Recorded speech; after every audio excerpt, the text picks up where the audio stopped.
Bueno, perfecto, ya está empezando a grabar. Entonces, para cerrar el tema este del informe geotécnico, chicos, va a ser una cosa así. Bueno, la estructura, como le dije, es común para todos los grupos y lo que sí va a cambiar va a ser el perfil del suelo. Por ejemplo, una cosa así, a uno le tocará un SP. Este es lo que va a cambiar a otro tocaron SH, qué sé yo, CH, un SW, un GP, etcétera. Ustedes, en función, ¿qué van a tener que hacer con el perfil este de suelo? Decidir dónde van a fundar, o sea, las consignas van a estar ahí, ¿no es cierto? Y tienen que presentarlo tal como el modelo de informe geotécnico que yo les mostré en clase, tienen que presentarlo así, detallar, por ejemplo, si el primer estrato es un SP, ustedes cómo hacen los ensayos, el límite líquido, darle valores, en algún caso tenés que hacer la curva galvanométrica. En este caso, acá por ejemplo tenés un CH, y ese CH va a ser un estrato delgado. Ahora terminamos el tema este de consolidación, de asentamientos, eso es lo que quiero terminar, porque ustedes van a tener que verificar si la cimentación o la capacidad de carga admisible es tanto para capacidad de carga como para consolidación, los asentamientos son admisibles. Eso es lo que tienen que hacer. O sea, no únicamente con las teorías de capacidad de carga, sino también con la teoría de Bussinet, la carta de Newman que vimos, que ahora vamos a terminar de repasar. En eso va a consistir el trabajo. Lo que cambia es este perfil, que será diferente para cada grupo. En todo va a contener un nivel freático, acuérdense que cómo se trabaja cuando hay nivel freático, y así, ¿no es cierto? O sea, el trabajito, si bien no va a ser complejo, pero va a llevar un cierto trabajo de elaboración, se requiere que sean lo más minucioso posible, por eso le damos tiempo, para que ustedes elaboren un trabajo bastante bueno, un trabajo casi profesional, porque lo que ya llevamos 2 años haciendo los informes geotécnicos, si bien nunca se entregan a la perfección, siempre hay alguna observación por lógica, porque ustedes están aprendiendo, pero lo que no queremos en la cátedra es que presenten un informe con resultados sin la justificación de los mismos, como hacían en el parcial. Por ahí me decían, sale un SP, pero no me decís el coeficiente de uniformidad, el coeficiente de curvatura, de dónde sale. Vos tenés que mostrarme de qué curva granulométrica sale o de qué ensayo sale tal cosa.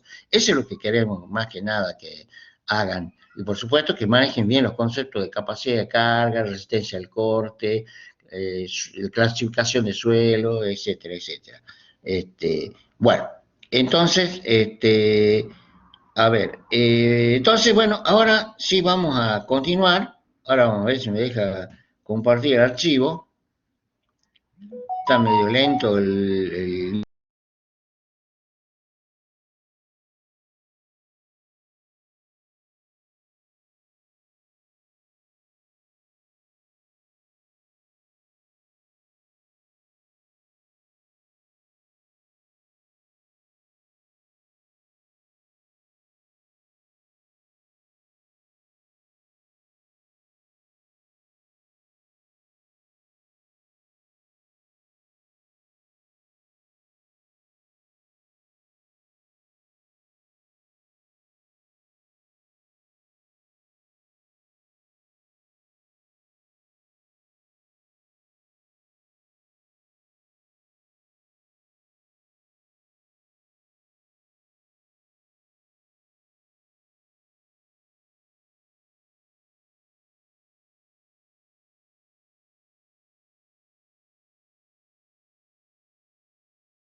Hola chicos, disculpen, está muy lento el internet, acabo de salirme del sistema, bueno, voy a tratar de reiniciar de vuelta, aguántenme un cachito, ya empezamos, ya empiezo a grabar de vuelta.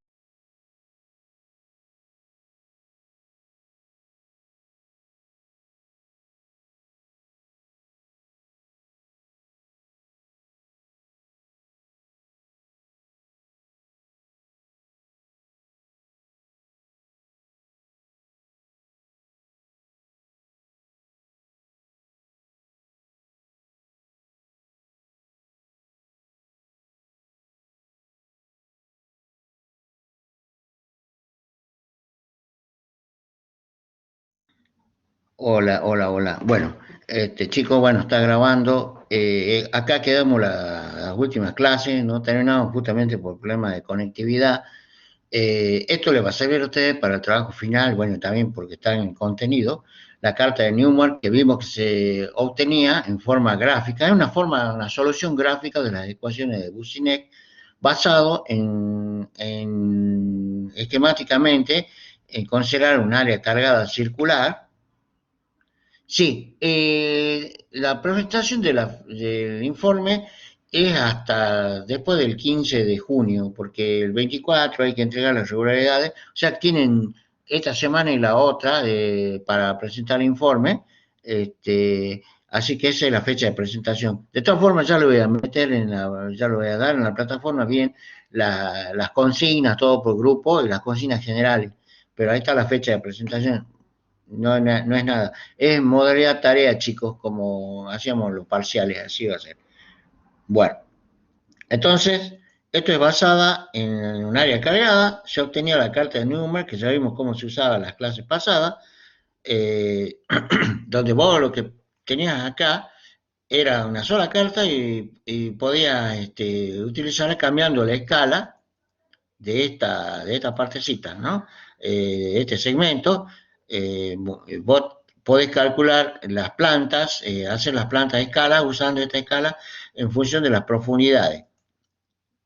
Como está acá, vos tenés una planta de cualquier tipo, por eso es muy práctica este método numérico, digamos método gráfico, porque vos podés usar que tenga la planta de tu estructura, vos ponés donde querés calcular, que yo querés calcular con este caso el punto D, lo que vos tenés que fijar es la profundidad, Z, a 3 metros, a 4 metros, a 2 metros, entonces hace la regla de tres simple, si para Z igual a 2 metros corresponde esta medida en centímetros, esta B en centímetros, para cualquier medida de la base corresponderá tantos centímetros. Entonces ahí vos modificas tu escala. Para cada profundidad que vos calcules, tenés que modificar la escala.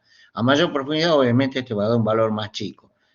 Así que, bueno, con esta planta, con esta gráfica, digamos, vos lo que haces es contar el número de cuadritos que encierra esto, como estás viendo acá, y, y aplicar esta fórmula, a ver si la tenemos acá, esta fórmula, donde sigma z es la profundidad, ver la presión efectiva a una cierta profundidad. Por ejemplo, vos tenés, lo tratemos de hacer acá, vos tenés acá tu cimiento y este es tu CH, por ejemplo. Es válido esto, lo que estamos analizando es que para las arcillas. Entonces acá vas a tener con la carta de Newmark un valor sigma z para esta profundidad. Este va a ser tu profundidad z. Entonces lo que vos tenés acá es este sigma z, que va a ser igual a I que vale 0,05, el numerito que estás viendo acá, 0,005, número de sectores, lo que vos contás en la carta de Newmark, por Q. Q es esta carga, en realidad esta carga se llama P, ¿no es cierto? Que están, qué sé yo, en toneladas, por ejemplo. Entonces, la presión de contacto va a ser Q. Q va a ser igual a la carga P sobre el área de la base. Este se llama Q. Este es el Q que vos vas a poner acá. Entonces, sigma z a una profundidad determinada va a ser igual a la influencia, que es la forma con que vos tenés la carta de Newman, que es 0,005, ¿sí? Este I, por número de sectores, que es lo que abarca la carta de Newman, y por la carga, la presión Q de contacto, que es la carga P sobre el área. Todo esto te va a dar en kilos por centímetro cuadrado, en megapascales, kilonewton por metro cuadrado, como elijan ustedes. Esa es una unidad de tensión, es la tensión de compresión. Entonces, acá en este caso, ¿cómo sería? Vos querés saber a una profundidad determinada, en este punto, por ejemplo, haces para una profundidad determinada que vos elijas 3 metros, donde esté ubicado el estrato CH, ¿no es cierto? Entonces, a esa profundidad vos vas a modificar tu carta, tu base, ¿no es cierto? Vas a hacer una determinada escala. Si originalmente está en 1 en 100 la escala de tu dibujo, de tu planta, bueno, se modificará obviamente para la profundidad que vos elijas. Entonces vos querés saber la presión a una determinada profundidad, en este punto D vas a hacer a escala esta planta, la colocás en el medio de la carta de Newman y contás la formulita de sigma z, la tratemos de anotar acá, sigma z, para una cierta profundidad, ¿no es cierto? En función de la profundidad z, va a ser igual al número I, que vale 0,005, por el número de cuadradito y por Q. El número de cuadraditos, el número todo esto que lo dijo con color acá, todo lo que está abarcando la carta, mejor dicho, la base, todo esto cuadraditos vos contás, por eso dice acá el número de sectores. Y el valor constante, que es 0, creo que es 0,005, siempre para todo, ¿no es cierto? 0,05. ¿No es cierto? Entonces, de esa forma vos tenés calcular la presión sigma z para cada profundidad con distintas escalas. Si vos querés, por ejemplo, a la misma profundidad que estás analizando en este punto, bueno, dibujarás, o sea, ubicarás la carta en ese punto. Lo podés hacer también pero yo no lo hice nunca, ¿no? Yo lo hago en forma artesanal. Tengo la carta, ¿qué es lo que tengo que hacer? En un papel transparente dibujo la planta, la recorto o con el mismo papel voy colocando. Si vos querés en este punto, tenés que hacer colocar la planta del centro en esta parte. Esta parte la colocas en el centro de la carta de Newman. Y así, si querés en el centro de gravedad, bueno, dibujarás la carta acá y el centro de gravedad estará ahí. Bueno, y así, vos podés poner para esa misma profundidad usando la misma escala de ese dibujo en distintas partes. Si querés o en otra profundidad, cambiarás la escala. La escala, acuérdate que de la planta, de tu base, o de tu cimiento, de tu edificio, va a estar en función de la profundidad donde vos quieras calcular. Entonces, de esa forma vos usás la carta de Newman. Acuérdate que ¿para qué me sirve la carta de Newman? Para calcular, ¿no es cierto?, las presiones que se transmiten. Acuérdate que todo está en función de esta formulita que es de asentamiento. Delta de H, la fórmula más cortita era MB por delta de P por H. Si vos te acordás, si este es CH, este es H, acá arriba tenés un estrato, como decirte SP, acá abajo capaz que tenés otro estrato, SP, tu cimiento está acá, ¿no es cierto? Entonces lo que vos estás calculando es cuánto se va a asentar debido a la consolidación de la arcilla, ¿no es cierto? Delta de H va a ser MB, que sale del ensayo de consolidación, delta de P es lo que acabas de calcular, o sea, tu delta de P, disculpen chicos, disculpen.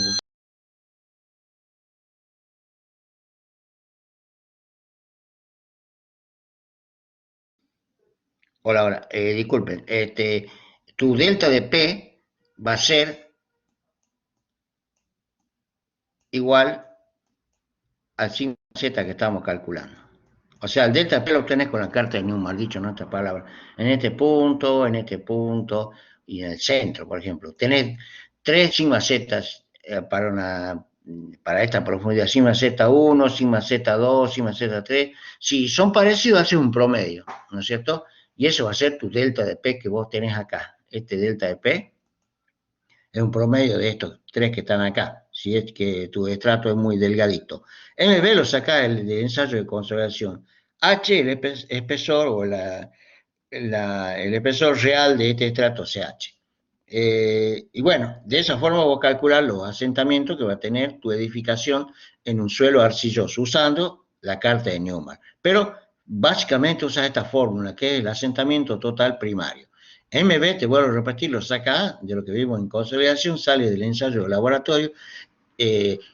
Como no tuvimos tiempo de hacer el laboratorio, pero por lo menos vimos qué resultados obtenían, esto seguramente va a ser datos de la consigna del trabajo, ¿no? Los datos de ensayo de consolidación, porque no hay tiempo de hacerlo. No hubo tiempo de hacerlo. Delta de P lo van a obtener con, que es el mismo sigma Z que estamos viendo ahora, es lo que vamos a obtener con la carta de Newman, a la profundidad esta. Y H, el espesor real del estrato CH. Acuérdate que todo esto que estamos viendo de deformaciones se aplica a deformaciones diferidas, deformaciones en el tiempo, no deformaciones instantáneas. Se aplica para estratos arcillosos, generalmente estratos altamente compresibles. Si tenés un estrato altamente compresible en el perfil, que le toque a algún grupo, sí o sí va a tener que verificar que estos asentamientos sean admisibles, o sea, sean menores que los admisibles. Bueno, perfecto. A todos hemos aprendido a ver consolidación, cálculo de asentamientos, pero no tenemos con qué lo comparamos. ¿Cuáles son los asentamientos admisibles? Bueno, tenemos varios reglamentos. Por ahora nosotros vamos a usar lo que sea más sencillo para nosotros. Hay varias tablas, depende de cada región, hay asentamientos admisibles. Uno de los criterios es este. Fíjate que estos asentamientos admisibles están en función del tipo de estructura que vos tengas, ¿cómo se llama? De edificación que tenga.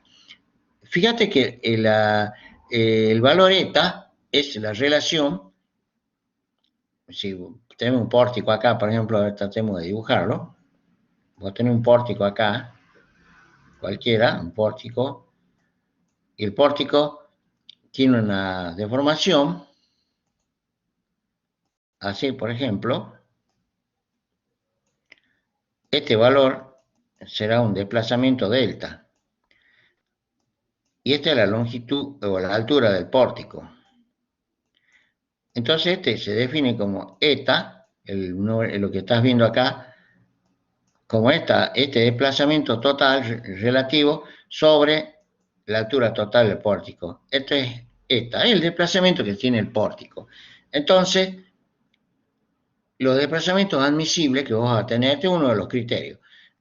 Si es una máquina sensible a asentamiento, como ser lo que hay en la Puna, que hay un telescopio que hicieron ahí, va a tener, digamos, el delta de H tuyo tiene que ser mucho menor o igual a lo sumo que esto. Peligro dice para marcos con diagonales, o sea, con habla de marcos se refiere a pórticos con diagonales, tiene que ser esto. Límite seguro para no agrietamiento de edificio, bueno, tenés este valor. Primer agrietamiento de muro, bueno, fíjate cómo va cambiando el valor de la deformación, es admisible. Acá tenés dificultades con grietas elevadas, la inclinación de edificios altos, rígidos, para que ya empiece a ser visible a partir de acá. Después tenés agrietamientos considerables de muros, de tableros, de tabique y de ladrillo, tiene edificios en altura. Peligro de daño estructural, acá donde tenemos que tener cuidado nosotros. Si bien esto no se te puede caer, pero puede deformar, puede haber tantos asentamientos diferenciales porque el suelo es muy malo, que fíjate, si llega a este valor, ya se puede colapsar el edificio debido al nivel estructural, al daño estructural, debido a las grietas del edificio. Bueno, y acá te da distintas opciones. Este es uno de los criterios que se puede usar como asentamiento admisible.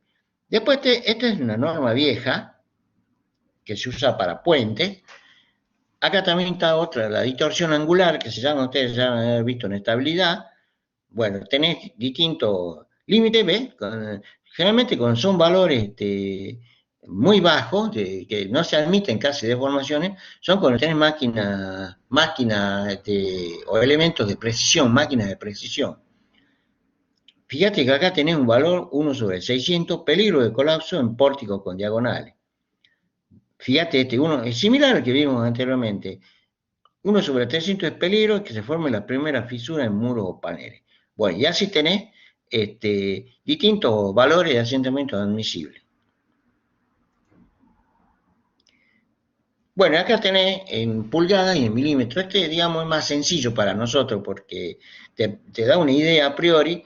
Fíjate, está en función también, como hace rato, de L sobre H, siendo L la longitud, la longitud mínima y H la altura, ¿no es cierto? Entonces, cuando tenés edificios con mampostería, L sobre H es mayor o igual que 2,5 y así, ¿ves? O si hace la relación entre L sobre H menor o igual que 1,5, te permiten 80 milímetros, 100 milímetros y así. Lo que está en paréntesis es en milímetros y lo que está sin paréntesis en pulgadas.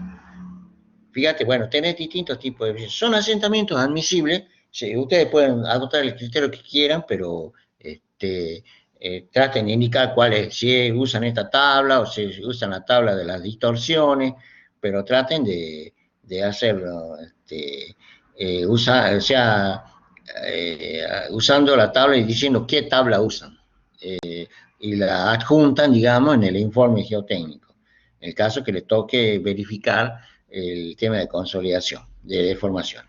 Entonces, de esa forma, chicos, nosotros calculamos, como vimos anteriormente, los delta de H, acá creo que lo vamos a ver mejor, y lo tienen que comparar con estos asentamientos admisibles. Como son admisibles, lo tienen que pasar de estos valores.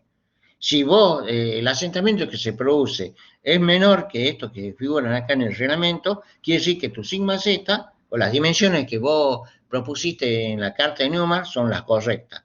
Si este asentamiento sobrepasa el admisible, tendrás que, bueno, modificar las dimensiones de tu base para que el asentamiento llegue a ser lo sumo admisible. Y ahí es donde está el kit de la cuestión, porque como te decía en las clases anteriores, vos por Terzaghi, Meyer o lo que sea que usaste, o cualquier otra teoría, te dio una base, por ejemplo, bien bonita, de 1 por 80 centímetros de profundidad, que es lo ideal para todos los ingenieros. Queremos que nos dé esas bases, porque es lo más ideal para acabar y no lleva tanto tiempo. Ponele que vos con Terzaghi hiciste, o Mellero, diseñaste y dijiste, bueno, me sale bien, base de 1 por 1 para un estrato arenoso. Pero resulta que abajo, como a 6 metros, tenés un CH de 50 centímetros. Y la carga que vos pongas, para esa base, capaz que la carga inducida al estrato CH te produce un asentamiento que no es admisible con lo que te estoy mostrando acá. Y bueno, al modificar la cimentación, resulta que ya no te da una base de 1 por 1, sino te da una base de 1,50 m por 1,50 y por 1 de profundidad. O capaz que ya no es una base aislada, sino una platea. Entonces, ve, te puede cambiar. Vos lo que elegiste como criterio de resistencia por Terzaghi, por Mésero, te da una base con medidas bastante buenas, pero resulta que cuando vas a tener un CH abajo, que está a una profundidad respetable, como te digo, 6 metros, y encima que sea 50 centímetros, una lente de arcilla muy delgadita, son las más peligrosas esas, ¿no? Porque justamente no se las ven y son las que más se deforman, si una arcilla altamente compresible, entonces te puedes llegar a modificar las medidas finales de tu cimentación. Es por eso que el plano ese de estructura, el ingeniero calculista te calcula siempre dándole los datos al programa, no solo la base, la viga, la columna, sino también la tensión del terreno. Generalmente el programa te da una serie de opciones, ¿no es cierto? Cualquier sea el programa que vos uses de tensiones admisibles del terreno, te consideras suelo, si son colapsables, si no son colapsables, si son dinámicamente estables. Pero generalmente, ¿qué hacemos nosotros?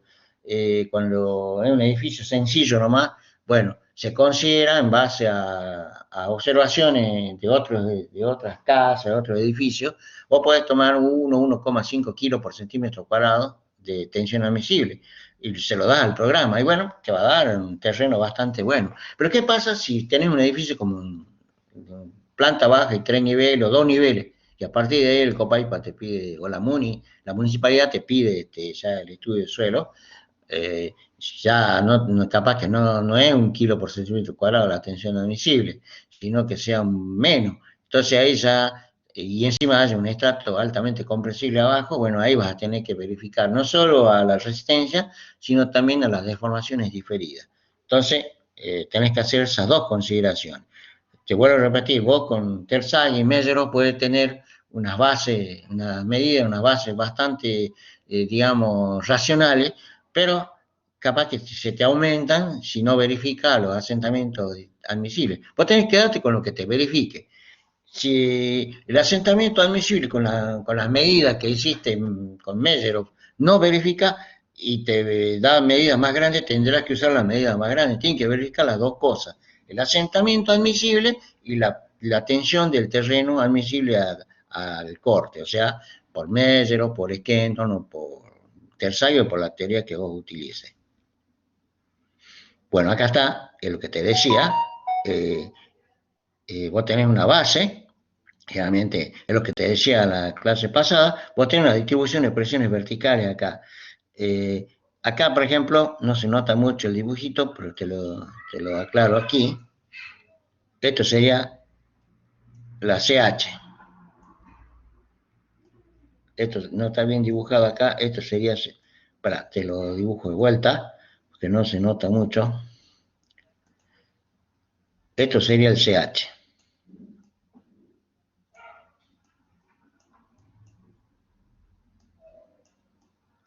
Entonces, fíjate, con el estrato delgadito, este es el delta del P que vos tenés por la carta de Newmark.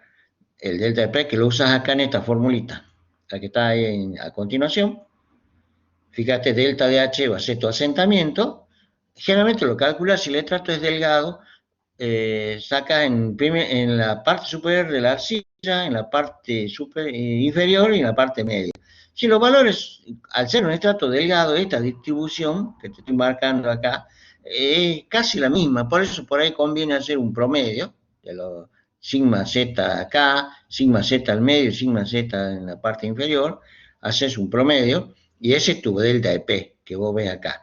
MB sale el ensayo de consolidación, por eso dice si delta de P es constante. Cuando es constante, cuando vos supones, hace un promedio, si estos son valores parecidos, ¿no? Por eso es que el estrato debe ser delgado, el estrato de arcilla. Porque si el estrato fuera como este que está acá, ponele que este sea todo el CH, desde acá hasta acá. Fíjate cómo es la distribución de estas presiones. Nada que ver esta parte con la parte final y con la parte del medio. En cambio, lo que está en celeste o en azul, en celeste, fíjate, son valores parecidos. Acá tenés un sigma Z1, por ejemplo. Acá donde está la flecha roja, esta tendrá un sigma Z2. Y acá donde termina el estrato, un sigma Z3. Que así geométricamente, a priori, son valores similares. Entonces ahí vos podés hacer un promedio. Y ese promedio es lo que te dice delta P constante, ¿no? Entonces sí usas esta fórmula. Y en caso contrario, en caso que te dé un estrato, que te toque un estrato CH muy grueso, como el que te estoy marcando acá, poner que esto sea todo, hasta acá sea el CH, tenés que usar esta fórmula general, delta D sobre 1 más E por H, y tomar franja como si fueran estratos delgados, y hacer un ensayo, esto es más complicado, ¿ya? Hacer en cada franja, determinar estos MB por consolidación. O sea, cuando el estrato es grueso, no es delgadito, ya se complica bastante ahí el ensayo de consolidación. Por eso, Tersay, todo lo que vemos de consolidación, se aplicaba más que nada a estratos delgados. Los estratos gruesos ya tienen otra teoría. Se puede usar Terzaghi, pero tenés que hacerlo en franja, como si fuera un montón de estratos delgados. Porque si no, te da cualquier cosa si vos usas en un estrato grueso la teoría de Terzaghi. Terzaghi es únicamente válido para estos estratos delgaditos. O sea, se puede aplicar perfectamente. Para estratos gruesos, podés aplicar Terzaghi, pero tenés que hacerlo con algunos parámetros de corrección, que no lo vimos, ¿no? Nosotros vimos con únicamente estratos delgados. Cuando el estrato es grueso, ya tiene sus complicaciones, no es tan sencillo, no es tan directo. Bueno, y la clase pasada también vimos cómo son las presiones de contacto. La presión de contacto es la presión entre la interacción suelo-estructura, ¿no es cierto? Entre cimiento y el suelo. Por eso es la presión de contacto. El famoso peso, ¿no es cierto? El Q no hace otra cosa que la carga que llega en tonelada, que la divide sobre el área del cimiento y eso te da la presión de contacto. Para el asentamiento uniforme, ¿sí? La distribución de carga debe ser de esta forma. Bueno, para que vos lo consideras, en general son trapeciales, ¿no es cierto? Pero vos, por simplificación, cuando ya vean fundaciones, van a ver con mayor detalle esto, considera una distribución rectangular. O sea, sí, rectangular uniforme. Bueno, esto que te está dando, ¿cómo sería en una arcilla la presión de contacto? Fíjate que en estado elástico toma esta forma, pero a medida que se va plastificando, llega un momento que todo esto es una distribución uniforme. En el estado de rotura, toda esta parte se plastificó. Cuando yo hablo de plastificarse, chicos, para que no se asusten, el término ese, es lo que no hay otra cosa que esto. Cuando está en estado elástico, yo tengo este círculo de Moore. Pero cuando está en estado plástico, se plastificó el suelo, estoy hablando de esto. O sea, cuando hablo de plastificación, estoy hablando de tensión de corte. Cuando alcanzó su fase, la tensión de rotura al corte, ¿se acuerdan, no? En este caso, que es tau igual a sigma por tangente de phi. Acuérdate que el phi es este ángulo de fricción interna. Este es el caso de un suelo, bueno, este es el caso de un suelo arcilloso, ¿no es cierto? Este sería para un suelo friccionante. Suelo arcilloso, acuérdate que está en función, la cohesión predomina y el phi es muy bajo. Pero bueno, eso se refiere cuando estoy hablando de estado plástico.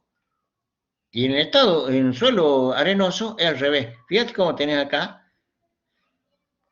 la parte, la fluencia empieza a plastificarse el suelo en los extremos y demora más en el medio, en el caso de la arcilla. En la arena al revés, se plastifica primero en el centro y se va extendiendo, ya disminuye hacia los costados. Cambian las dos cosas, es un suelo sin cohesión. En el centro, dice acá, hay mayor esfuerzo. De todas formas, esto lo van a ver con mayor detalle en fundaciones, pero este es para que tengan una idea nada más. ¿Qué son las presiones de contacto? Bueno, generalmente son los suelos mixtos. Fíjate que es una mixtura, ¿sí? Suelo mixto con predominio de arcilla, tiene esta forma. Suelo mixto con predominio de arena tiene esta forma. Y así sucesivamente. Bueno, chicos, esta parte ya quedó concluida, la parte de deformaciones. Si no hay ninguna duda, pasamos al otro tema. ¿Quedó alguna duda, chicos, de estos? Por favor. Sé que esto es medio complicado, lo tienen que aplicar algunos conceptos en el informe geotécnico, pero bueno, por lo menos lo que hablamos acá, medio recortado, ¿les quedó duda algo, o se entendió todo, chicos? ¿Se entendió algo, digamos? ¿Se entendió? Por favor, si me pueden responder, así continúo con el otro tema, que es bastante importante también, si bien no va a entrar en el informe geotécnico, pero sí ya entra en el final. Por favor, si me pueden decir si se entendió, perfecto, eso es lo importante, por lo menos que lo hayan entendido, no importa si después, exactamente, sí, después cuando entras a leer empiezan las dudas, ¿verdad? Pero por lo menos algo se entendió, eso es lo que me interesa ahora, si bien no en un 100%, pero por lo menos el concepto queda ahí y después cuando vuelvan a releer esto ya, ahí capaz que surgen otras dudas, pero bueno. Bueno, si no hay duda de esto, chicos, vamos a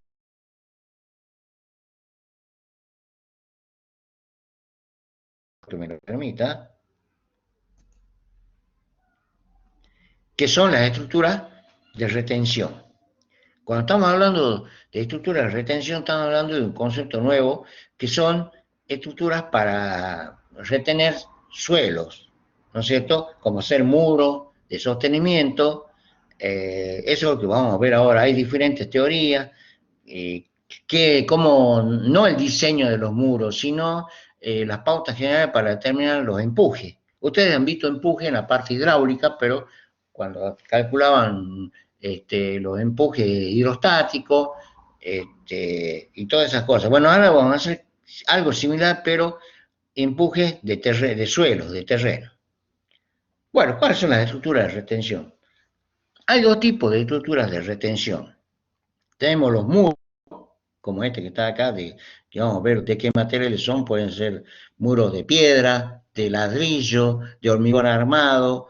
Generalmente son estructuras llamadas estructuras de gravedad o estructuras de retención de agua o de suelo o de cualquier elemento fluido, se llaman tablestacas. Las tablestacas son elementos planos, eh, son elementos planos, esbeltos, ¿no es cierto?, que son de estas características. Por ejemplo, vos tenés acá en corte una tablestaca, pero la tablestaca, si la vas a dibujar en 3D, es una cosa así larga. Acá va la otra parte, cada tanto se van acoplando como un tipo machimbre, así es. Entonces, ponerle cada, qué sé yo, 10 metros, se van uniendo, pueden ser, van acoplándose, son elementos generalmente metálicos, también pueden ser de hormigón, pueden ser de madera, de distintos materiales, pueden quedar en forma permanente o no, de acuerdo a lo que vos quieras hacer. Las tabletacas generalmente se usan en obras de ingeniería para el desvío de un río. Por ejemplo, vos estás haciendo una canalización y necesitas que desviar el río, entonces, bueno, usas tablestaca para la retención de esos líquidos. También lo usas a las tablestacas cuando querés hacer una excavación y el terreno es medio colapsable. Es una forma de usar, de evitar que se desmorona. Cuando vos tenés que hacer un edificio con subsuelo o un edificio en altura y que necesitas excavar la parte de subsuelo, de fundaciones, de todo eso, bueno, para retener el terreno, hace uso de las tablestacas. Estas tablestacas quedar fijas ya en forma permanente o ser temporaria. Bueno, entonces, digamos que, dado que tenemos poco tiempo en la materia, no vemos con mucho detalle cómo el cálculo de tablestacas, todo eso, pero por lo menos para que sepan que existen tablestacas y que se utilizan para retener también terreno, generalmente se usa en caso de excavaciones. Nos vamos a abocar nosotros en los muros de retención. Bueno, entonces, ¿cuál es la diferencia entre las tablestacas y los muros de retención? Que los muros de retención son elementos rígidos de soporte para obtener una diferencia de niveles de suelo. O sea, los muros de retención generalmente vos los vas a usar para suelo, para retener algún elemento sólido, suelo, granos a veces, pero tenés una diferencia de niveles de suelo y son elementos rígidos. Mientras que las tablestacas, como te dije recién, son elementos flexibles, son como si fuera un machimbre, esos machimbre de madera. Bueno, hace de cuenta que son lo mismo, pero más largo y más alto. Vos tenés una tableta que puede llegar a 4 o 5 metros, de acuerdo a lo que quieras hacer, de altura, y de ancho, de largo, mejor dicho, de largo, cada 10 metros, 8 metros se acoplan. Y obviamente vas a tener elementos rigidizantes porque son como placas de acero, pueden ser o sea, placas metálicas, placas de hormigón premoldeado, o también puede ser de madera. Se usa muy poco, pero se usan, ¿no? Más se usan metálicas y se usan de hormigón premoldeado, las tabletacas. La diferencia entre ambos, entonces, son los muros de retención son rígidos y las tabletacas son flexibles. Entonces nosotros, como te decía recién, vamos a buscar unos muros de retención. Bueno, tenemos distintos tipos de muros de retención. Son los muros de gravedad, que son estos que vos estás viendo acá, los primeros, estos son generalmente muros que trabajan por peso propio, por eso tienen esa forma. Fíjate la forma que tienen. Son más grandes en la base, siguen una forma piramidal, digamos. El peso está concentrado casi en la base. Estos trabajan por peso propio, por eso se llaman muros de gravedad. Después tenés los muros un poco más esbeltos, que son muros de semigravedad. Estos ya vienen muros con armadura. Pueden ser perdón, estos muros de gravedad, ¿de qué material son? Generalmente son materiales frágiles, como ser piedra, la mampostería de ladrillo, generalmente son piedras, ¿no? Mampostería de ladrillo, son de rotura frágil, trabajan por gravedad, o sea, todo va a trabajar con presión. Acá no les puede errar mucho porque si hay una parte del muro que trabaja a tracción, ya sabes que el material frágil no soporta tracción, entonces tenés que evitar por todos los medios que esto trabaje a tracción, que se traccione en algún lado, porque se agrietaría y colapsaría.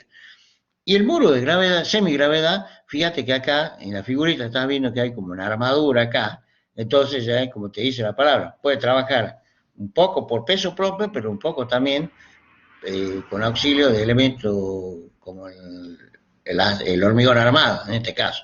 Después tenemos muros, pantallas de hormigón armado se llaman estas. Son pantallas, ¿sabes? Fíjate, son las mismas que estás viendo acá en 3D, esta, que dice muro en cantilever, es la misma que está acá, es el mismo tipo, todo de hormigón armado, está la armadura acá adentro. Si vos lo comparás con los muros de gravedad, ya no interesa tanto el peso propio acá, porque toda la parte de tracción va a ser absorbida por el acero. Entonces, cada tanto se colocan contrafuertes para darle rigidez en la dirección esta al muro.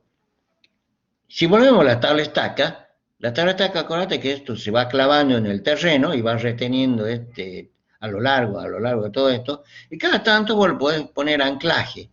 Esos anclajes son acero que están pretensados, ¿no es cierto? O postensados, y a veces suelen tener pilotes de anclaje. Esto es toda una técnica, chicos, ¿no? Esto no lo hace la empresa de construcción, acá eso lo hacen empresas que se dedican a eso exclusivamente. Por eso, dado el nivel de complejidad, no lo vamos a hacer nosotros, sino esto vamos a contratar a una empresa que lo haga, que se dedica a ese tipo de trabajo. Cuando tenés tabla estaca, cuando empezás a poner los anclajes acá, es toda una técnica, ¿no es cierto? Bueno, y después otro tipo de muro que lo vemos acá muy común en el Cerro San Bernardo, si ustedes suben, ahora no sé, con la pandemia no se puede, pero son los famosos gaviones, que son, se colocan piedra y están en tipo jaula, y eso es más que nada para, si bien acá se usa en condiciones marítimas, pero se usa mucho para retener el tema de los cerros. Fíjate que si vos vas al cerro San Bernardo y prestas atención a los gaviones, tienen esta forma, generalmente. Son escalonados. O sea, si este es el cerro, ¿no es cierto? Acá van las piedritas, de mayor a menor, y son como jaulas que se colocan acá. Bueno, esos son los famosos gaviones. Tienen forma así de escalera justamente para seguir el terreno, el ángulo de fricción del terreno, donde se van a ser asentados. Pero son estructuras de retención que se usan mucho también acá en Salta. Bueno, acá no está muy clara la imagen, pero son los distintos tipos de muros y dónde se utilizan. A ver si podemos agrandar acá. Bueno, acá tenés, como te decía, haces un muro cuando vos querés hacer un corte en el terreno y necesitas hacer un relleno artificial para un camino o lo que sea, lo haces de esta forma, con este tipo de muro. Puedes hacer, necesitas acá un terraplén, haces este relleno artificial con un terraplén y acá tenés los muros. Puede ser también como elemento de sostén del puente. Generalmente los muros se usan también para esto, como estribo de retención, ¿no es cierto? Viene el puente acá, el extremo del puente tiene que ir sobre este muro, y este muro tiene que contener todo este suelo que está aquí. Bueno, y así tiene distintas aplicaciones, ¿no es cierto? El tema de los muros. Bueno, entonces ahora ya empecemos viendo los muros de gravedad. Vamos a ver primero todo lo que es muro de gravedad, muros que trabajan por peso propio. ¿Cuáles son los elementos de esos muros? Bueno, tenemos en la parte superior el coronamiento, en la parte inferior tendrá una base, tal cual como los edificios, una base aislada, una base continua en este caso, perdón, porque el muro es algo continuo. El muro continúa generalmente, tiene bastante metros de longitud y tiene esta forma, ¿no es cierto? Entonces, por lo tanto, tendrá una cimentación continua también. Tenés el frente del muro, tenés el respaldo o espalda. Y bueno, acá está el relleno o el suelo que vos querés contener. Y adelante también, donde va a estar enterrado, tenés otro, puede ser el mismo terreno, puede ser el mismo tipo de relleno. Entonces, acá tenés los tipos el relleno puede ser horizontal o puede tener una cierta inclinación, de acuerdo a lo que vos necesites. Pero son los elementos del muro. Cuando hablas de coronamiento, frente, espalda, la cimentación y sobre todo el relleno. Bueno, ¿cómo construir vos un muro de gravedad? Bueno, acá está la fase, cómo lo vas construyendo. Originalmente vos tenés terreno acá, que puede ser la ladera de un cerro o lo que sea, ¿no es cierto? Entonces, en tu proyecto vos tenés que cortar esta parte del terreno. Pero si vos cortarías así a plomo, en forma vertical, esto vos no sabés qué puede pasar. Generalmente, ¿qué pasa? Cuando vos no sabés qué tipo de terreno tenés, generalmente puede ocurrir lo que se llama una falla de fondo. La falla de fondo es un derrumbe. Vos cortás a vertical sin conocer los parámetros de corte del terreno, generalmente todo esto se te va a derrumbar. Ya hubo muchos accidentes, sobre todo cuando vos haces una excavación para hacer un subsuelo, para hacer un edificio en altura, sin conocer los parámetros del suelo, que vos podés cortar, qué sé yo, si el terreno te aguanta 1 metro, 2 metros, sin que se derrumbe, de 10, pero si vos cavás indiscriminadamente hasta 5 metros, te puede ocurrir una falla de fondo. Tengan cuidado con eso, hay que conocer bien qué es lo que se va a excavar, no es poner la excavadora y que empiece a excavar indiscriminadamente. Tenés que saber bien dónde está parado, qué es lo que vas a excavar, si no es peligroso. Entonces, bueno, volviendo a esto, acá tenés lo que vos tenés, tu proyecto es cortar esta parte del terreno. Bueno, fíjate cómo lo vas cortando. Vas cortando de esta forma que tenga el ángulo de fricción del suelo, porque vos lo que querés retener, querés construir un muro acá, ¿no es cierto? Tu proyecto es este, que tenga una vertical acá. Entonces, fíjate, vas excavando acá, como querés construir un muro, seguís con esta inclinación para que el terreno no se te derrumbe, el talud natural del terreno, y acá construir la base donde va a estar asentado el muro. Construir tu muro, de lo que sea, de ladrillo, de piedra, un gavión, si querés también lo construís, y después lo rellenás, como está acá.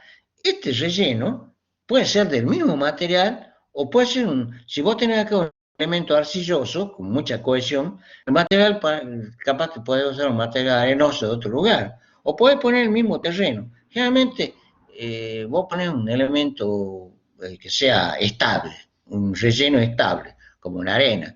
El suelo cohesivo, acuérdate que es medio complicado, porque llega a entrar agua y acuérdate que puedes perder la cohesión. Acá donde notas también la pérdida de cohesión, porque cuando el terreno es cohesivo y está seco, es como que es perfecto porque no te genera ningún empuje adicional, pero basta con que le haya entrado agua a la arcilla o al limo y bueno, cambia su constitución y te genera este empuje que vos no tenías previsto en el muro. Por eso, generalmente pones otro tipo de relleno estable, ¿no es cierto? Bueno, y ahí te queda ya listo lo que vos querías en tu proyecto, este corte vertical, ya lo tenés acá con el muro. Y acá podrás hacer lo que quieras, podrás hacer un camino, o no sé cuál era tu idea, usar esto para otra cosa. Pero bueno, esa es la función de los muros de gravedad. Algunas de las medidas de los muros de gravedad, por supuesto, son muros más altos. Este es un muro de 3 metros. Este es un muro generalmente que usan en contención del cerro. Cuando quieres construir una casita en el cerro, estás usando este tipo de muro. Bueno, acá están las medidas usuales. Creo que ustedes esto lo ven con mayor detalle en fundaciones, el diseño del muro. Acá nosotros vemos una parte de los muros. No le enseñamos en suelo a diseñar muros, sino a calcular las solicitaciones en los muros, que son los empujes. Bueno, es lo que te decía en el cerro, tenés los gaviones, es lo que hay. Fíjate, todo muro tiene estos cañitos acá que sobresalen, que son los drenajes. Todo muro tiene que tener un drenaje, independientemente del suelo que vos tengas. Sobre todo si son suelos cohesivos, el relleno tuyo es medio cohesivo, tiene que drenar. El agua no puede quedar ahí, tiene que salir por algún lado. Pues si queda el agua dentro del muro, te va a generar empuje, si lo tenés en cuenta de 10, pero si no lo tenés en cuenta, te puede generar empujes adicionales y te pueden hacer colapsar el muro.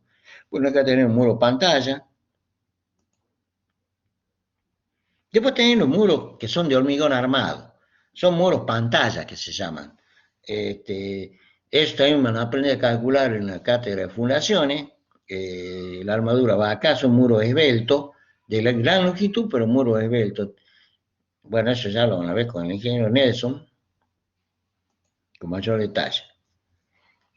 Bueno, veamos qué fuerzas actúan en el muro de gravedad.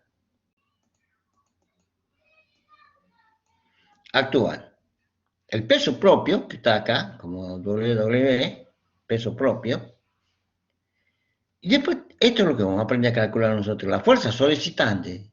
Tiene dos tipos de fuerza, el empuje activo y el empuje pasivo. O sea, las acciones acá son los empujes.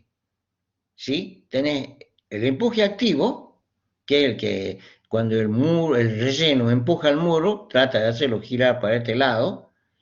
El empuje pasivo, fíjate que es como un empuje resistente, de reacción, mientras que el empuje activo es un empuje de acción. ¿Quién va a tratar de volcar el muro? El empuje activo. Va a tratar de hacerlo colapsar al muro, va a tratar de volcarlo, ¿no es cierto? El muro va a girar como punto de pivot gira en esta zona, debido a este empuje activo. ¿Quién evita que gire, que se desplace o que vuelque? El empuje activo. ¿Quién más? El peso propio. Bueno, y estas son las reacciones que vimos nosotros en capacidad de carga. La reacción del terreno, que es esta fuerza, va a evitar que se desplace el muro, esta reacción acá del terreno. Por eso, si recapitulamos, ¿te acuerdas cuando usábamos Mézero, ¿no es cierto? Vos lo único que tenías que verificar en Mézero, como vos tenías que calcular en Mézero, el Q máximo. ¿Te acuerdas? El Q máximo, cuando vos usabas Mézero, era P sobre la área corregida, B', L'. Yo te decía directamente, este P era en este caso el W. Pero ¿qué pasa si usabas Terzaghi? Si usabas Terzaghi tenías que hacer dos verificaciones. Por un lado, esta fuerza, no me sale, ahora sí, esta fuerza que la verificabas, más si era con excentricidad, como sigma máximo igual a la fuerza N sobre A, lo que hacía en estabilidad 2, más menos sigma sobre el módulo resistente. Bueno, eso era por un lado. Pero también por otro lado tenés que verificar esta fuerza.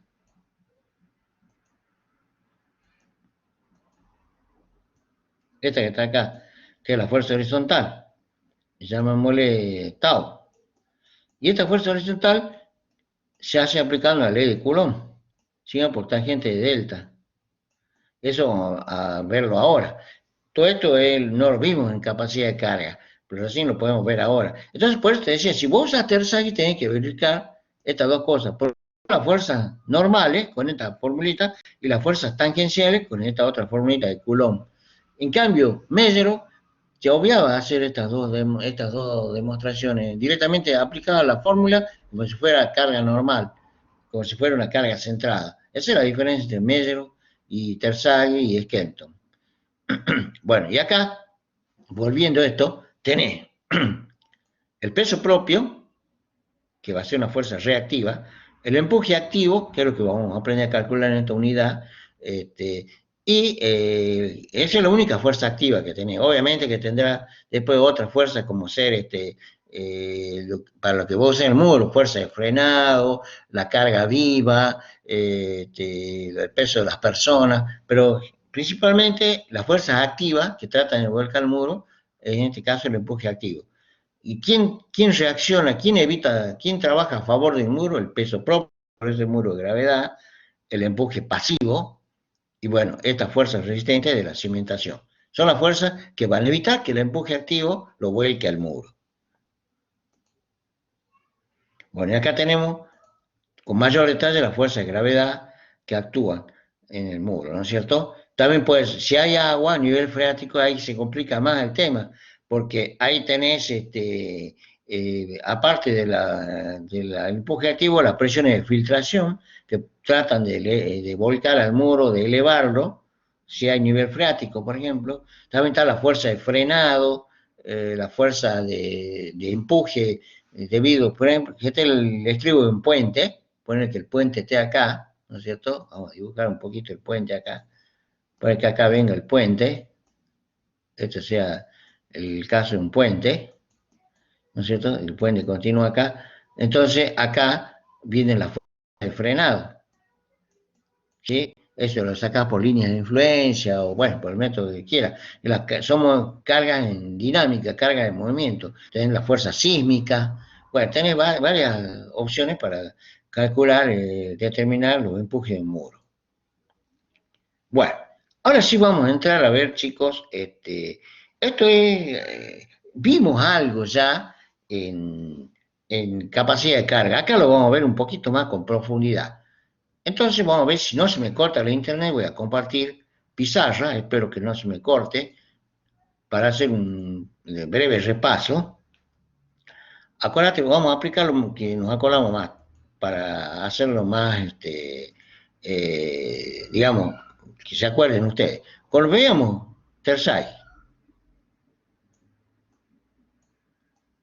Vamos a dibujar el mecanismo de falla. Acuérdate que el mecanismo de falla era una cosa así, simétrico para acá, bueno. Entonces, a esto le llamaban cuña 1, a esto cuña 3. La del medio no interesa, se llama cuña 2. ¿Qué decimos de Terzaghi? Si esta era una carga, acá la carga de la superestructura, esta carga P, o carga Q, no sé, no me acuerdo, para poner carga de acción. Decimos que había tres zonas. Una zona 1, que era una zona activa, que colaboraba con el cimiento a hundirse en el terreno. Este era el mecanismo de rotura del terreno cuando había una falla catastrófica, una falla general. ¿Quién actuaba a favor del suelo? Evita que el suelo, que se siga hundiendo el cimiento y esta parte. La faja 3, la zona 3, era zona de empuje pasivo, decíamos, mientras que la zona 1 empuje activo de Rankine o Rankine. Eso vamos a ver ahora con mayor detalle. Era para ponerlo en tema.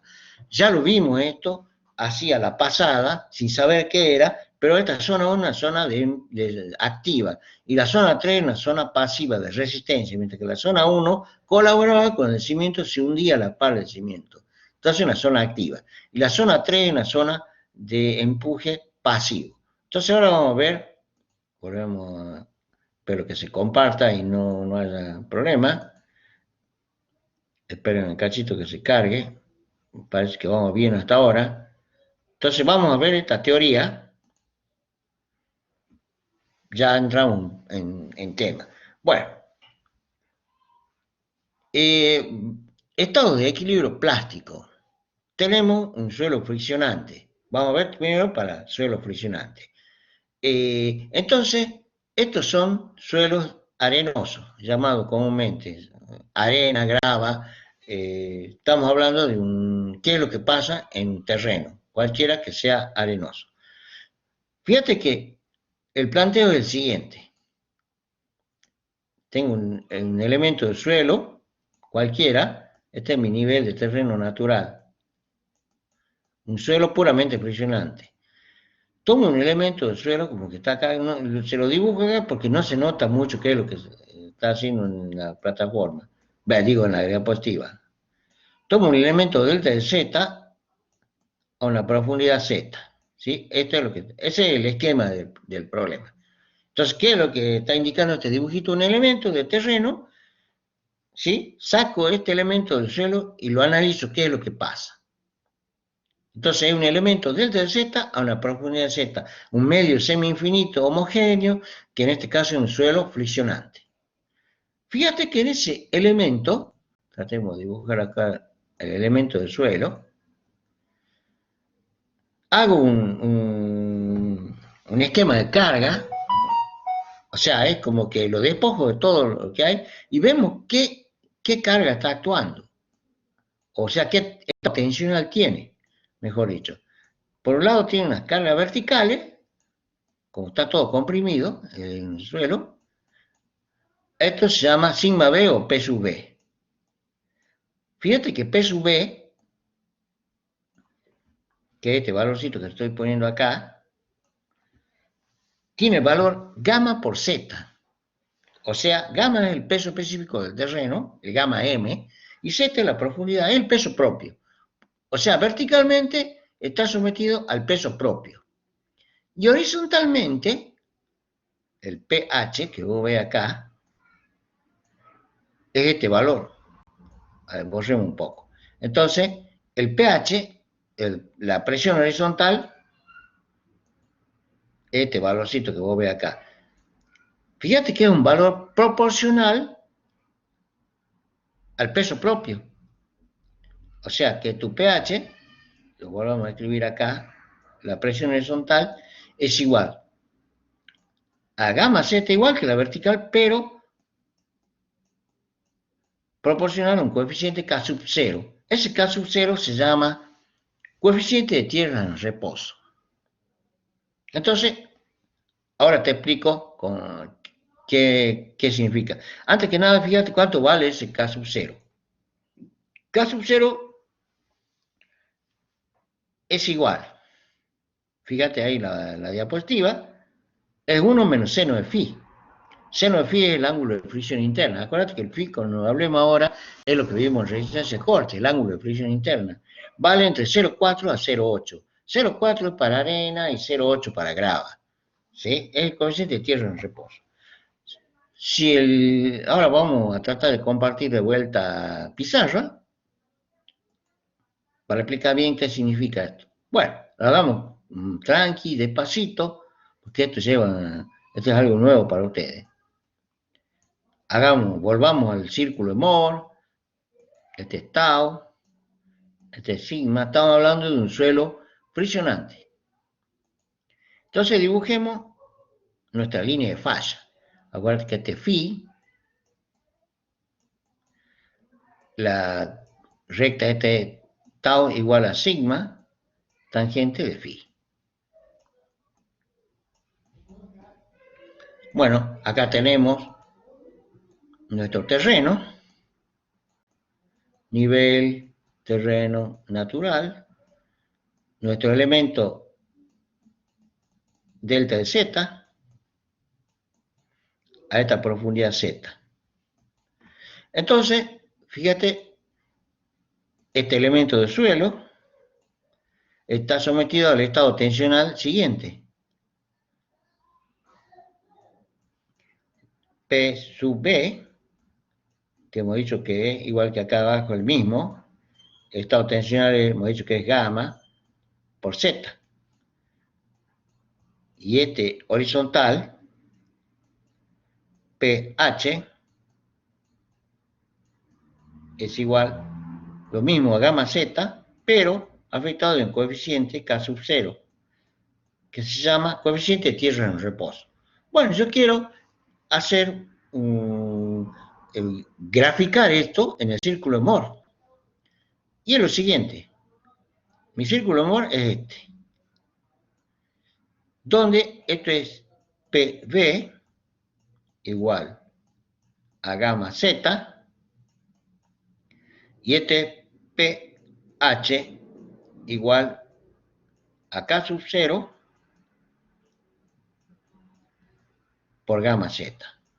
O sea, este es pH y este es PV.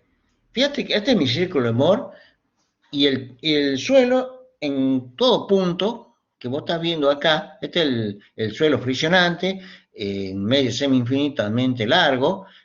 Acá tenés el elemento del suelo que estoy analizando, delta de Z, esta es la profundidad Z, ¿no es cierto? Por eso es gamma por Z, el peso propio acá. Entonces, este es el elemento del suelo delta de Z que yo estoy analizando acá. Simplemente lo que hice acá es graficarlo en el círculo de Moore. Fíjate que este círculo de Moore es un círculo en equilibrio. En todo momento, el estado tensional es un estado tensional elástico. O sea, no toca en ningún momento el círculo, la línea de falla. O sea que cualquier punto del suelo acá está en reposo. ¿Sí? No está plastificado, está en reposo. Si toca alguna parte de la línea de falla, bueno, ya no estaría en reposo, estaría en equilibrio inestable. Acá está en equilibrio estable, ¿no es cierto? Eso es lo que te estoy mostrando, lo que se ve en la diapositiva. Por eso el K sub 0 es un valor entre 0,4 a 0,8. El K sub 0 se llama coeficiente de tierras en reposo. Es un valor proporcional, que me va a ser proporcional esta presión horizontal, proporcional a quién? A la presión vertical. ¿En qué valor? En este caso 0. Caso 0 está tabulado, ya vino de estudios que se han hecho, que caso 0 vale 0,4 para arena y llega a 0,8 que es para grava. Si no me equivoco, tiene esos valores, pero oscila entre esos dos valores. Estamos analizando un relleno puramente friccionante. O sea, para que no se pierdan, ¿qué es lo que estamos haciendo? Estamos haciendo esto, chicos. Estamos analizando, nuestra estructura va a ser un muro, y estamos analizando este relleno. ¿Qué es lo que pasa en este relleno? En este relleno, a una profundidad Z, yo saqué un elemento del suelo delta de Z. ¿Qué es lo que te marqué acá? ¿Sí? Estoy analizando qué pasa en este relleno. Bueno, hasta ahora el suelo está en reposo, no pasa nada. Bueno, volvamos a ver si nos deja al archivo, al que estamos compartiendo. Entonces, lo que estamos viendo ahora, el coeficiente de tierra en reposo, que se llama, que es esto. ¿Mm? Bien, ahora sí ya empieza, hasta ahora el suelo está quieto, está en reposo. Esto es lo que le hice recién. Hagan cuenta que esto es una compuerta, un elemento plano, ¿sí? Está retenido, este puede moverse a través de esta articulación. Lo que estoy analizando en este punto, el estado tensional, en cualquier punto del terreno, fíjate cómo es el estado tensional, es lo que te mostré recién. La presión vertical es gamma por Z, el peso propio, digamos. La presión horizontal es proporcional a la presión vertical, con este coeficiente de tierra en reposo. Este es mi círculo Moore. Hasta ahí sí están en equilibrio. Bueno, veamos cuándo se da este caso en la práctica. Cuando vos tenés un muro de contención rígido y sin desplazamiento. Entonces ahí tenés un empuje en reposo. Tenés un muro rígido y sin desplazamiento. Presten atención a eso, chicos. Yo tengo este caso, acá te lo dibujo, espero que se pueda dibujar. Por ejemplo, tenés este muro acá y tenés este otro muro acá. Este es terreno y este es tu terreno. Nivel de terreno natural. Y acá tenés nivel de terreno natural. Bueno, entonces esto puede ser un sótano. Y acá, te lo dibujo con otro color, querés construir un sótano, por ejemplo, ¿ves? Esta es la losa de un sótano y bueno, para acá arriba continuará el edificio, por ejemplo. Entonces, esto puede ser para un subsuelo, un sótano o lo que sea, ¿no es cierto? Entonces, tu lugar, la obra tuya va a ser todo esto.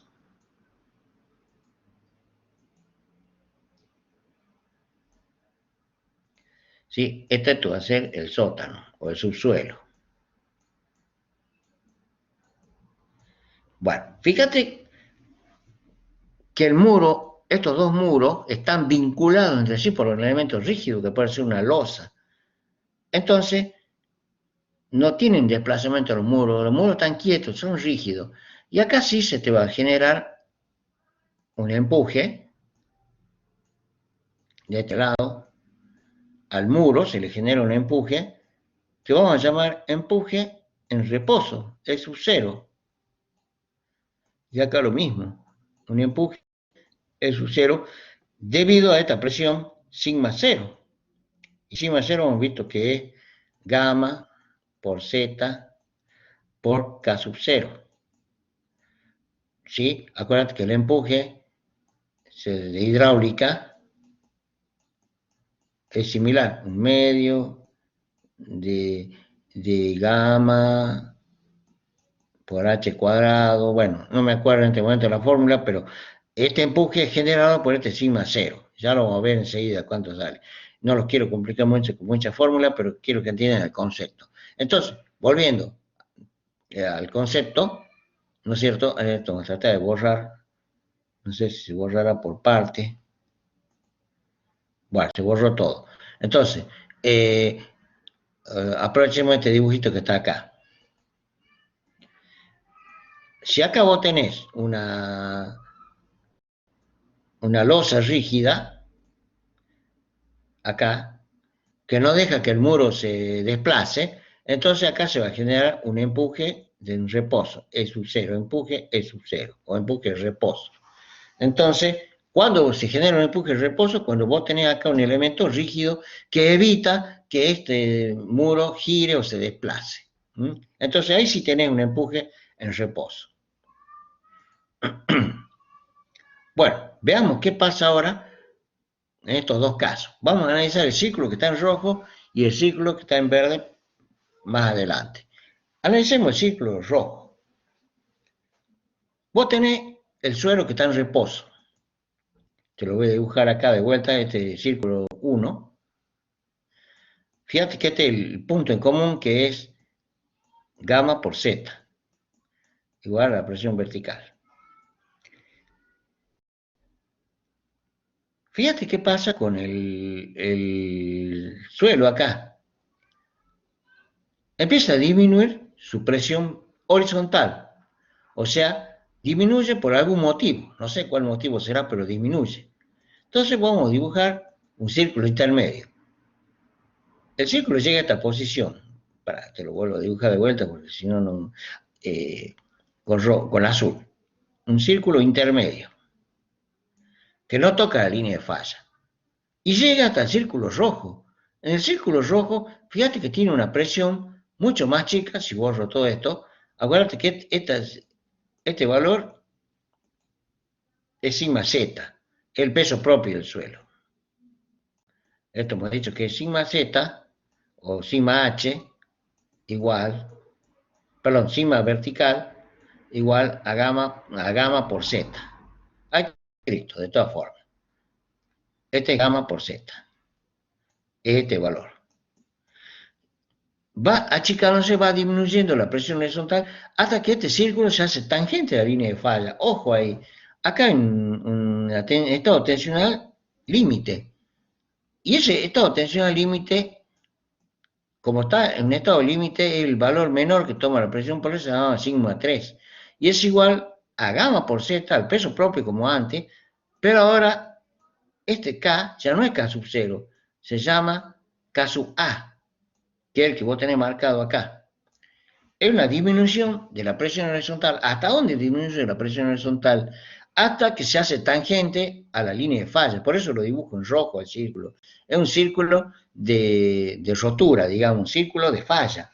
Y ese sigma 3 es igual a K sub A por gamma por Z. Ya no es K sub 0, sino K sub A. Es mucho más chico que K sub 0.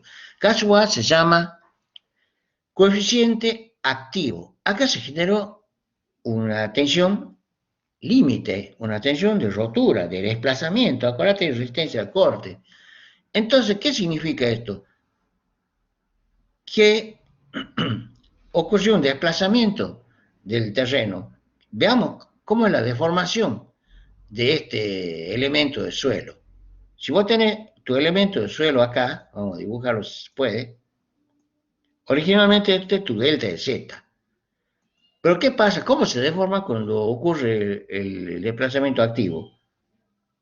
Se te deforma así, donde se mantiene constante, a ver, tratemos que se dibuje, donde se mantiene constante este valor, sigma Z, sigma B, como quiera, que es gamma por Z. Pero este valor, te lo dibujo rojo, esta tensión horizontal, es más chiquita. Sigma 3, acá vale K sub A por gamma por Z. Entonces, esa deformación, ¿qué hizo? Que la presión vertical se mantiene constante, mientras que la horizontal disminuye tanto que, al no tener resistencia en la parte horizontal, fluye de esta manera. Entonces, ¿cómo se traduce todo eso en el suelo?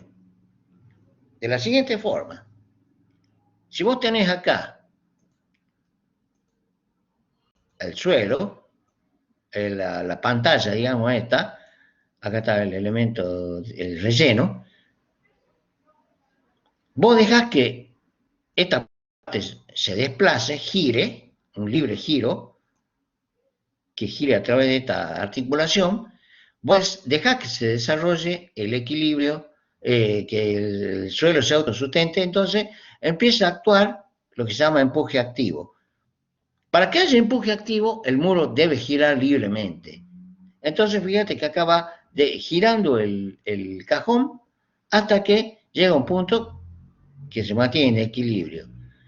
¿Sí? Son distintas etapas. Acá lo vamos a ver mejor. Es lo que te explicaba recién.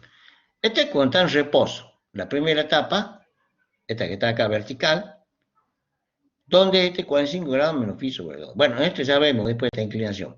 Veamos qué pasa en un primer desplazamiento. Cuando está vertical, tenés este círculo de Mohr que está acá. Si querés, esto le llamamos situación 1. Corresponde a esta situación, está en vertical. Yo permito que el muro se desplace un poquito. Estoy en la situación 2, que sería esto que está acá, el círculo negro. La presión empieza a disminuir. Hasta que llega un momento que el círculo sigue, este elemento sigue girando y llega a la situación 3. La situación 3 es la del círculo tangente a la línea de falla. Entonces, ¿qué es lo que pasa acá? Esto ha girado hasta donde el suelo dice que gire, hasta este relleno dice gire. O sea, acá empieza a platificarse el suelo, empieza a fallar el suelo, el relleno, lo que sea. Y entonces el muro empieza a girar, yo lo dejo que gire el muro. Y el muro dice, bueno, hasta acá.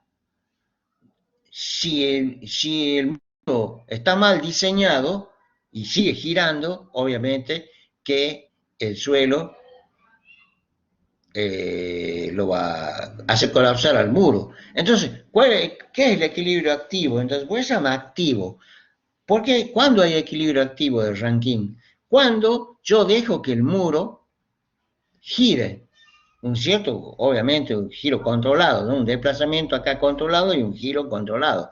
Porque si lo dejo que gire, que se desplace indiscriminadamente, no me sirve. No sería una estructura de retención. Entonces, ¿cuándo actúa el muro cuando hay empuje activo? Cuando el suelo empieza a fallar. El suelo falla, hace que gire el muro, pero el muro dice, bueno, hasta acá nomás, hasta acá nomás te dejo que avancé, y ahí lo contiene, ahí empieza a actuar el muro. Por eso es un estado límite. Y acá te marco dos cosas, si te pone a ver, mira, este punto que está en negro acá y este punto que está en rojo, son los estados tensionales. Este punto que está en negro significa que está en equilibrio.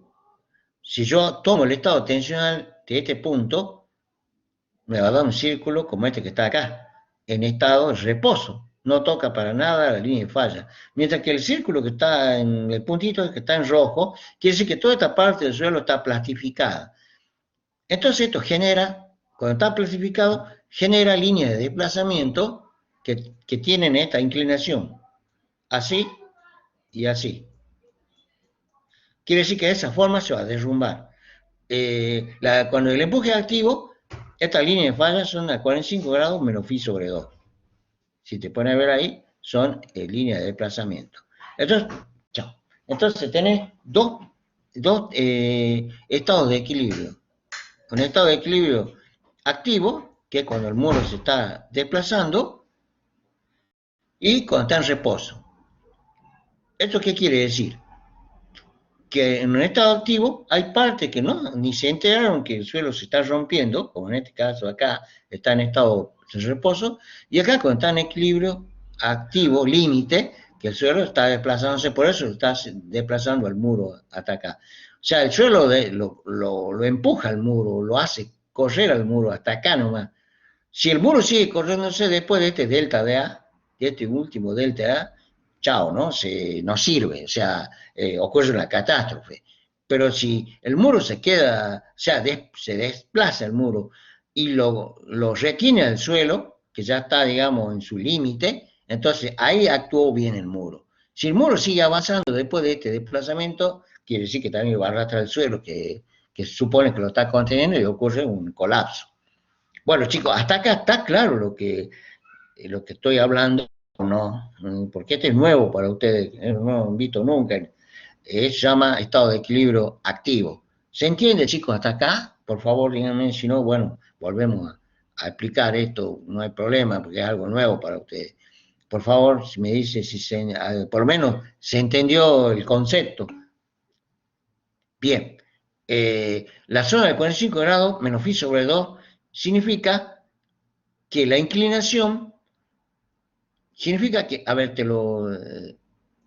si vos son líneas de desplazamiento, fíjate que las líneas son paralelas a estas líneas. Esta línea de desplazamiento con respecto a la vertical significa que cuando se derrumbe el muro, una piedrita se va a correr para acá, así, así, y otra piedra, estos son tangenciales a 90 grados, la otra piedrita se va a correr así. Eso te está significando. ¿Cómo se va a romper globalmente? ¿Cómo va a ser el derrumbe? Va a tener esta forma de derrumbe, se va a cortar todo esto. O sea, cuando se derrumbe, se va a derrumbar así, todo junto. Todo este bloque se va a derrumbar con esta inclinación. Si el muro falla, quiere decir que todo este bloque, como un sólido rígido, se va a correr se va a cortar respecto del resto del suelo a 45 menos phi sobre 2, o dicho de otra forma, a 45 grados más phi sobre 2 sería con respecto a la horizontal. ¿Se entendió, María?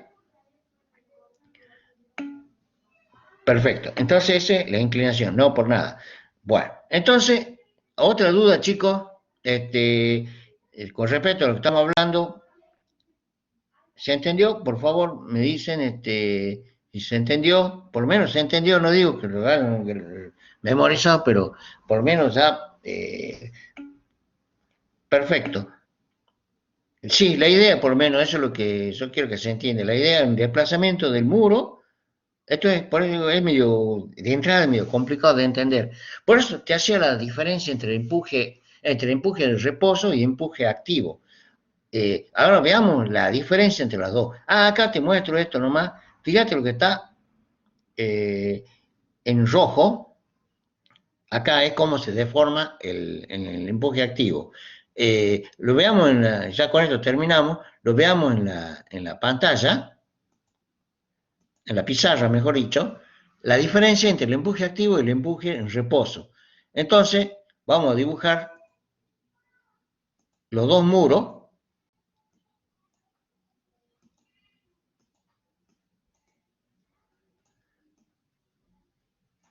los dos casos. Acá vos tenés una losa, no deja que el muro se mueva, acá está el relleno. Entonces acá se va a generar un empuje en reposo. ¿Por qué? Porque todo esto, el empuje este va a ser absorbido por este muro exclusivamente y por la losa esta, no deja que se mueve. Pero si yo tengo el mismo muro, acá está el relleno, y acá no tengo nada, está libre. Entonces el muro se va a desplazar así. Este es mi desplazamiento delta. Y acá se me va a generar lo que se llama empuje activo.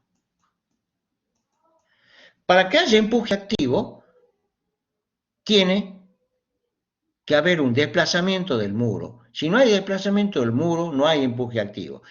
La diferencia con el empuje en reposo es que acá hay un elemento rígido, como ser una losa, que no deja que el muro se desplace. En cambio, para que haya empuje activo, el muro acá se desplaza, se gira alrededor de este punto y se genera un desplazamiento delta acá en el coronamiento del muro.